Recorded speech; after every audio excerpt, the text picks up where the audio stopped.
வணக்கம். 4ஆம் தேதியிலிருந்து தமிழ்நாட்டில் எஸ்ஐஆர் தொடங்கப்பட்டு விட்டது. நீங்க தெரிஞ்சு கொள்ளக்கூடிய விஷயம் என்ன? ஒரு எஸ்ஐஆர் நடக்கிறது ஸ்பெஷல் இன்டென்சிவ் ரிவிஷன் என்கிற பெயர்ல. ஆனால் ஆளும் கட்சிகள் அதற்கான எதிர்ப்பை தெரிவிக்கவில்லை. சுப்ரீம் கோர்ட்டை தட்டியிருக்கிறார்கள். அனைத்து கட்சிகள் கூட்டத்தை கூப்பிட்டு ஆலோசனை நடத்தியிருக்கிறார்கள். ஆனால் கடுமையான எதிர்ப்பை தெரிவிக்கவில்லை. எதற்காக? நான் கோஆபரேஷன் மூவ்மெண்ட் போன்ற ஒரு மூவ்மெண்டை நாம் தொடங்கக்கூடாது. அரசாங்கம் தேர்தல் ஆணையம் எடுத்து வைக்கக்கூடிய இந்த அத்துமீறலை நாங்கள் ஏற்றுக்கொள்ள மாட்டோம். தமிழ்நாட்டில் இருக்கக்கூடிய அரசாங்கம், டிஎம்கே மற்ற கட்சிகள் கையில் இருக்கக்கூடிய ஓட் ஷேர் எவ்வளோ? more than 50%. More than 50% people, if they say no, we will not accept this SIR, அவர்கள் நடத்த முடியாது. ஏன் இந்த முடிவை நீங்கள் எடுக்கவில்லை? எதற்காக எம்கே ஸ்டாலின், காங்கிரஸ், விசிகே மற்ற லெஃப்ட் பார்ட்டிஸ்கள் இந்த விஷயத்தை எடுத்து வைக்கவில்லை? Non cooperation movement is your right, yes or no? ஏன் எஸ்ஐஆர் நடத்தக்கூடாது? இவர்கள் என்ன செய்ய போறார்கள் அதை நீங்க பார்க்க வேண்டும். ஸ்பெஷல் இன்டென்சிவ் ரிவிஷனுக்கான கைட்லைன்ஸே கிடையாது. அதை எப்படி நடத்தணுங்கிற அந்த சட்டமே கிடையாது, முறைகளே கிடையாது. And our political parties are not even asking that. First you need to come up with the guidelines. அந்த கைட்லைன்ஸ் படி நீங்க இந்த எஸ்ஐஆரை நடத்துங்கள் என்கிற அந்த விஷயத்தை நீங்க கேட்டிருக்க வேண்டும். நீங்க கேட்கவில்லை. 2003ஆம் ஆண்டு ஒரு எஸ்ஐஆர் நடத்தணும், அந்த எஸ்ஐஆர் படி தான் இப்பெல்லாம் நடக்குதுன்னு நீங்க சொல்றீங்க. சரி, அது எங்க? இசிஐ தன்னுடைய வெப்சைட்ல வெளியிட்டிருக்கா? இல்ல அந்த முறைப்படியே நடக்கிறதா? கிடையாது. அதனால் அதற்கு முன்பு ஒரு சிறிய கோரிக்கை. எங்களுடைய வீடியோக்களை தொடர்ந்து முடக்கக்கூடிய வேலையை பார்த்து வருகிறார்கள். இதிலிருந்து மீட்டெடுப்பதற்காக யூடியூபுடைய அல்காரிதத்தை நாம் அனைவருமே சேர்த்துதான் உடைக்க வேண்டும். பொருளாதார ரீதியாக எங்களை ஏற்கனவே முடக்கிவிட்டார்கள். இதிலிருந்து மீட்டெடுப்பதற்காக நீங்க செய்ய வேண்டிய சாதாரணமான ஒரு சில விஷயங்கள். இந்த வீடியோவை பார்த்து கொண்டிருக்கும் போதே லைக், ஷேர், சப்ஸ்கிரைப் பட்டனை தட்ட மறக்காதீர்கள். இந்த வீடியோவை பற்றின கருத்துக்களை, கேள்விகளை கீழே கமெண்ட் பாக்ஸில் எழுதிவிடுங்கள். இதை தாண்டி அருகே இருக்கக்கூடிய யூபிஐ ஐடி வழியாக உங்களுடைய ஆதரவுகளை தெரிவிக்கலாம். இதை செய்தாலே போதும், இந்த வீடியோவை ஏராளமான நபர்களுக்கு கூட்டிச் செல்லலாம்.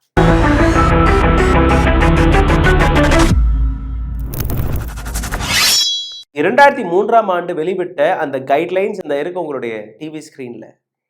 இது எலெக்ஷன் கமிஷன் ஆஃப் இந்தியாவுடைய வெப்சைட்ல கிடையாது.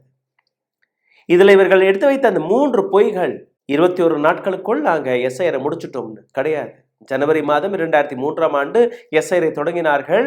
ஆனால் எந்த விதமான டைம் லைனும் கிடையாது, முடிப்பதற்கான டைம் லைன் கிடையாது. இப்ப இவர்கள் என்ன சொல்றாங்க? நாங்க சிட்டிசன்ஷிப்பை ப்ரூவ் செய்வதற்கான அந்த ஃபார்ம்களை நிரப்ப வைக்கிறோம். எந்த சிட்டிசன்ஷிப்புமே இந்த பிஎல்ஓ ஆஃபீஸர்கள் கேட்கக்கூடாது என்று தெளிவாக இதே கைட்லைன்ஸ்ல எழுதியிருக்கு. 3வது பொய், 2003ஆம் ஆண்டு 4 டாக்குமெண்ட் இருக்கு, இப்போ 11 டாக்குமெண்ட்ஸ். எந்த விதமான டாக்குமெண்ட்ஸும் 2003ஆம் ஆண்டு கேட்கப்படவே இல்லை. அப்போ அந்த கைட்லைன்ஸ் படியும் நீங்க இப்போ தவறு செய்கிறீர்கள். அந்த கைட்லைன்ஸ் படி எதுவுமே நடக்கவில்லை. ஏன் இந்த நாட்டில் இருக்கக்கூடிய அரசியல் கட்சிகள் இது போன்ற கேள்விகளை கேட்க மறுக்கிறார்கள்? Definitely you can opt for non cooperation movement, yes or no?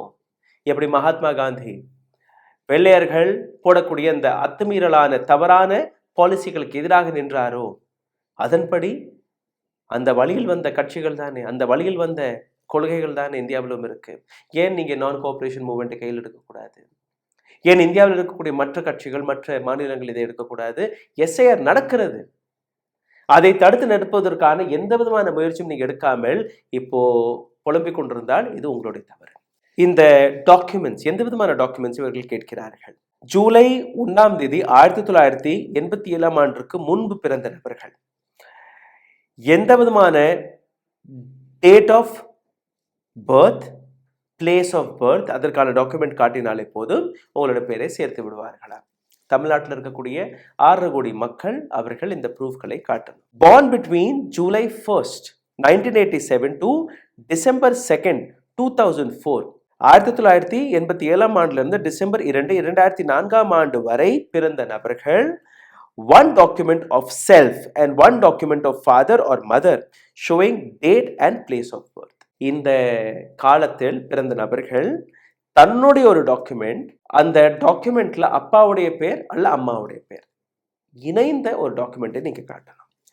மூன்றாவது, people who were born after December 2, 2004 அப்புறம் பிறந்த நபர்கள் document of self, father and mother showing date of birth and place, and if the parent is not an Indian citizen, include their passport or valid visa. நீங்க உங்களுடைய டாக்குமெண்ட்டை காட்டணும், உங்களுடைய பெற்றோர்களுடைய டாக்குமெண்ட்டை காட்டணும். இதை தாண்டி அப்படி உங்களுடைய பெற்றோர்கள் வெளிநாட்டை சார்ந்த நபர்களாக இருந்தால் அவர்களுடைய வேலிட் பாஸ்போர்ட் அண்ட் விசாவையும் நீங்க காட்டணும். ரெண்டாவது, voters born outside India, இந்தியர்களாக இருக்கலாம் ஆனால் வெளிநாட்டில் பிறந்திருக்கலாம், அவர்கள் proof of birth registered issued by the Indian mission abroad, Indian high கமிஷன்லேருந்து அங்கே பிறந்தபடி ஒரு லெட்டர் வேணும்.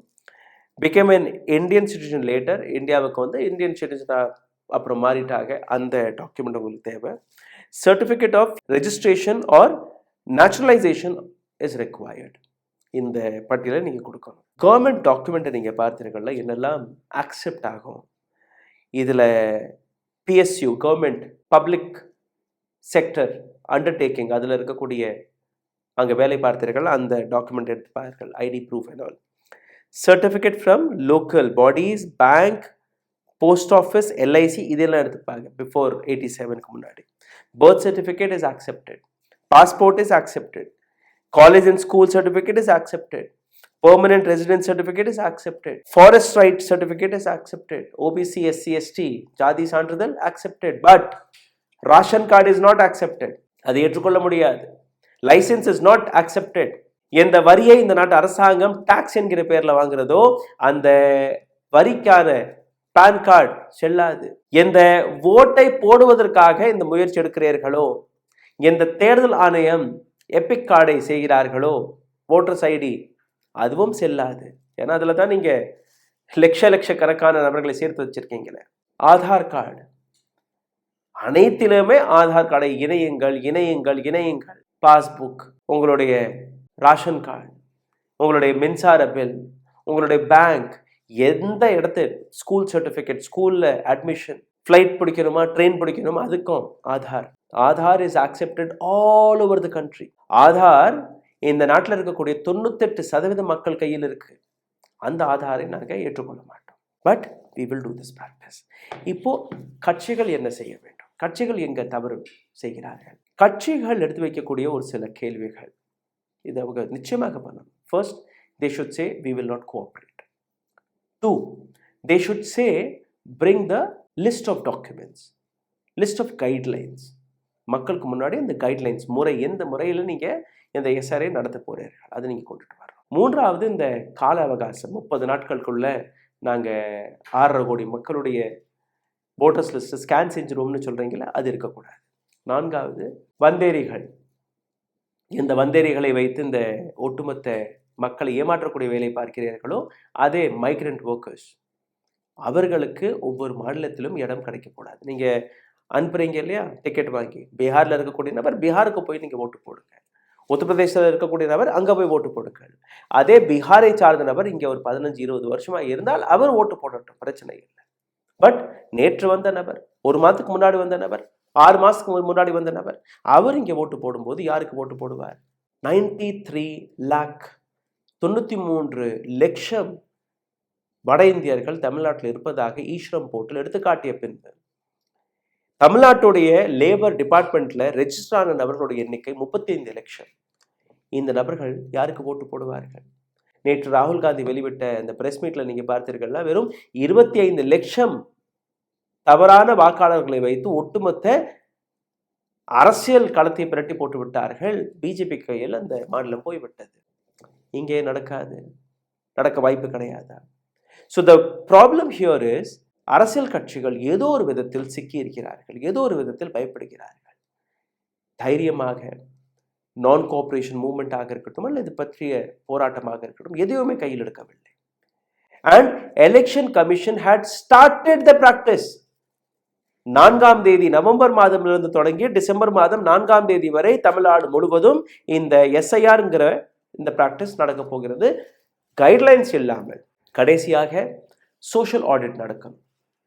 சோஷியல் ஆடிட் தேர்ட் பார்ட்டியை வைத்து இவர்கள் கொண்டு வரக்கூடிய இந்த பட்டியல், அதற்கான ஸ்கேனிங் சரியாக நடந்திருக்கா இல்லையா, அதுல தில்லுமுள்ளுக்கள் இருக்கா இல்லையா, எப்படி ராகுல் காந்தி, ஆதித்ய தாக்கரே எல்லாம் எடுத்து காட்டுகிறார், டூப்ளிகேட்ஸ் ஓட்டு எல்லாம் இங்கே இருக்குன்னு. அதெல்லாம் ஸ்கேன் செய்யப்பட்டு ஆடிட் நடத்தி அதற்கான அந்த ஃபில்டர்ட் பேப்பர் வராத வரை தமிழ்நாட்டில் இல்லை, இந்தியா முழுவதும் நேர்மையான தேர்தல் நடக்காது. இந்த முறை தமிழ்நாட்டில் நீங்க பார்த்தீர்கள்னா 30-40 சீட்டுகள் பிஜேபி பக்கம் போகும். அவர்கள் ஆட்சி பிடிக்கவில்லை என்றால் கூட பரவாயில்லை, ஓட் ஷேர் அதிகரிக்கும். ஓட் ஷேர் அதிகரிக்கிறதற்கும் இந்த சீட்டுகள் அவர்கள் பக்கம் போறதற்கான காரணம் ஓட் சோரி, இவிஎம் மீது இருக்கக்கூடிய அவநம்பிக்கை. இந்த அனைத்திற்கான காரணம் தேர்தல் ஆணையம். தேர்தல் ஆணையம் செய்யக்கூடிய இது போன்ற போலியான இன்ஸ்பெக்ஷன். ஆமாம், இது போலியான இன்ஸ்பெக்ஷன் தான். ஏன்னா உங்களோட கைட்லைன்ஸே கிடையாது. எந்த முறையில் நீங்க அந்த எஸ்ஐஆரை நடத்துறீர்கள், அந்த முறையே கிடையாத போது, இல்லாத போது எப்படி அது சாத்தியமாகும், எப்படி அது சரியான எஸ்ஐஆர் ஆகும் என்று எனக்கு புரியவில்லை. உங்களுக்கு புரிந்திருந்தால் தயவு செய்து இதை பகிருங்கள். உங்களுடைய கருத்துக்களை கீழே கமெண்ட் பாக்ஸில் எழுதி விடுங்கள். இதை தாண்டி எங்களை சப்போர்ட் செய்ய நினைக்கக்கூடிய நபர்கள் கீழே எழுதி இருக்கக்கூடிய யூபிஐடி வழியாக உங்களுடைய ஆதரவுகளை தெரிவிக்கலாம். நன்றி, வணக்கம். ஊடகம் கார்ப்பரேட் அரசியல்வாதிகளின் கைப்பாவையாக, அடிமைகளாக இருந்தது போதும். இனி சாட்டை எடுத்து சுழற்றும் நேரம் வந்துவிட்டது. ஊடகம் பொதுமக்களாகிய உங்களுக்காக, உங்களாலேயே இயக்கப்பட வேண்டும். ஊடக சுதந்திரத்திற்காக உங்களின் பங்களிப்பை இன்றே அளித்திடுங்கள்.